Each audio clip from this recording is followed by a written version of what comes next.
Alrighty, folks, want to welcome you back to another video from Yates Computers Tips and Reviews. So now this one, I don't really have any drives that I know of to compare it and really show you. But one of the things that is out there is a SAS drive. SAS drive is very similar to a SATA drive. You'll have to do some research, but I can go through it. The basic difference from you knowing the difference between a SAS drive and a SATA drive. On here, you see you have the data port, you have your power port. In between, you have the little notch down where there's a space. SATA drives, there'll be a bridge, a piece of plastic in there that goes across with some pins on the top side. That is a SAS drive. SAS drives will not work in a SATA drive, bay, computer, anything like that. It has to be a server grade computer that is set up to run SAS. I have some servers over here, but I don't believe they have the SAS drive in them.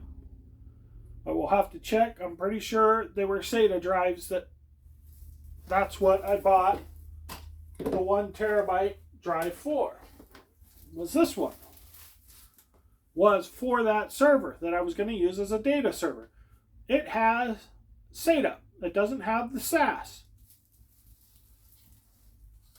Knowing that is very important, because if you find those drives or you pick those drives up, or you buy a drive online and you get a drive that is not the right port, that is SAS, it has to be connected to a server board with the server controller, a SAS controller that will recognize and use that drive. There are some enclosures that are supposedly USB enclosures that I mentioned on the other video that are like $500, $600. I don't know why they're charging that much. I think it's part of the gimmick of trying to get you to pay for that, thinking you really need that. Can't imagine it being a $600 box when you can get a SAS controller for $59. You can get SAS controllers for a couple grand. But it's kind of a weird situation that I wanted to do a quick short video and explain a little of that so you're aware in case you ever come across that. You got a drive from something, you got a computer, somebody gave you a computer and you didn't realize, and you took the drives out. Well, that's a weird connection. Why is that different? It may have been an old server. It might have been one that had a controller card put in. The controller cards are usually put in for RAID. So knowing that is a major factor that for the SAS controllers is to have those RAID capabilities. You know, there's different kinds of RAID above RAID 5. RAID 5 with mirroring of RAID 5s and RAID 10s and RAID 1, 0, 8, I think. There's different RAIDs. You can do the research. You can find out what kind of controllers will do different kind of RAIDs. You can have multiple RAIDs. You can have multiple RAID 10s. You can have multiple RAID 5s. If you go on there, you'll see storage arrays.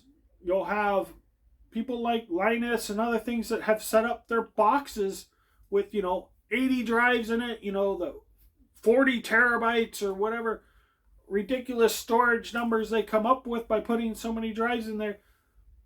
That is a RAID storage device that's there to do storage. Most of those were using SATA drives. I see nowadays they're using M.2 drives because you can put so many in there to get so much storage. You can use SATA drives. There's a lot of different variables out there, but I wanted to make sure people are understanding that term of SAS. SAS. It's not SATA. It's not IED.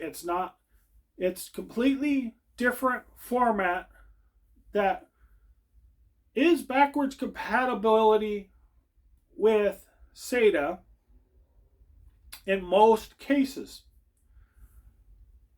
Don't really know too many cases where you can't use SATA in SAS, but there are some that I've seen where it's not recommended.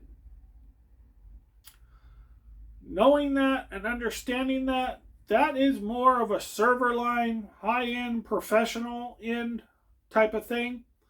Knowing that a SAS drive is going to cost you more than a SATA drive is another factor. They're more designed for businesses and heavier use. The drives are supposed to last longer and be able to take the abuse of being used so much. That's one of the key features of that kind of a drive. So I wanted to go through and just to get people to understand that term, because if you're a small business or you're looking at something, looking at trying to do a storage device or something of that sort, you're going to hear this term come up. And you're probably not going to understand what that term actually is and if you need it. Today's age, I don't know if you really need it unless you're in a business high-end server environment. I know a lot of places have gone with the M.2 drives. They're very fast, very quick, do multiple things. Again, other factor with SAS drives is they're spinning mechanical.